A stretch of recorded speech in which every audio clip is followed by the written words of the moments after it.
नमस्ते। चलिए आज संतोष की एक बड़ी ही जबरदस्त फिलॉसफी को समझते हैं। ये फिलॉसफी इस बात पर है कि जो हमारे पास अभी है, इसी पल में उसमें खुशी कैसे ढूंढी जाए। अच्छा, तो शुरुआत एक ऐसे सवाल से करते हैं जो शायद हम सबको कभी ना कभी परेशान करता है ना?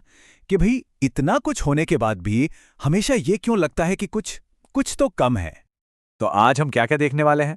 पहले तो समझेंगे कि ये कमी वाला एहसास आता क्यों है, फिर इसकी असली जड़ें कहाँ हैं, उसके बाद इसका हल क्या है और इसे अपनी जिंदगी में कैसे उतारें, और आखिर में जानेंगे कि असल में अमीर होने का राज क्या है।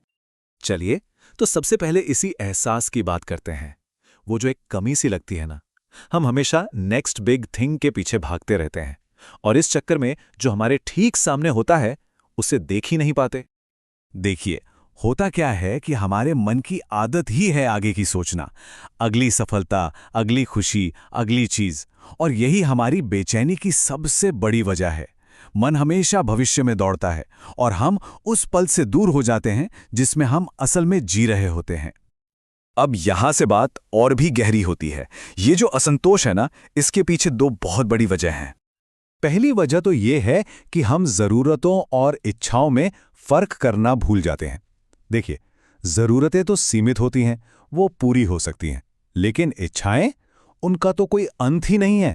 वो एक ऐसे गोल गोल चक्कर की तरह हैं जो कभी खत्म ही नहीं होता। और दूसरी वजह, जो शायद इससे भी ज्यादा खतरनाक है, वो है तुलना करने की आदत। ये एक ऐसा जहर है जो धीरे धीरे हमारी मन की शांति को खत्म कर देता है। हम हमेशा दूसरों को देखकर ये सोचते हैं कि हमारे पास क्या नहीं है, और ये हमें अंदर से खोखला कर देता है। ठीक है, तो प्रॉब्लम तो समझ आ गई। अब सवाल यह है कि इसका इलाज क्या है। इसका एक बहुत ही पावरफुल दो हिस्सों वाला सॉल्यूशन है। देखिए, हल ज्यादा चीजें पाने में नहीं है, हल है अपना नजरिया बदलने में। और ये होता है दो चीजों से, स्वीकार और कृतज्ञता।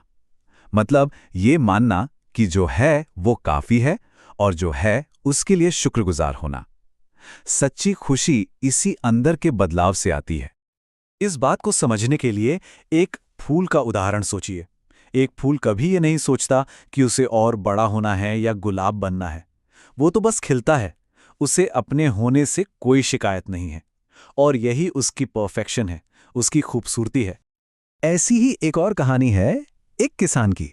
वो हमेशा अपने छोटे से खेत की शिकायत करता रहता था, लेकिन जब उसने शिकायत छोड़कर उसी खेत पर मन लगाकर काम किया, तो उसे पता चला कि उसका खेत तो सबसे ज्यादा उपजाऊ है।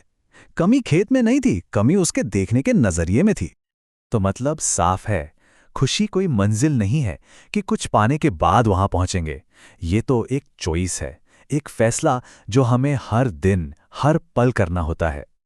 ठीक है, ये बातें सुनने में तो अच्छी लगती हैं, पर सवाल ये है कि इसे अपनी जिंदगी में लाएं कैसे?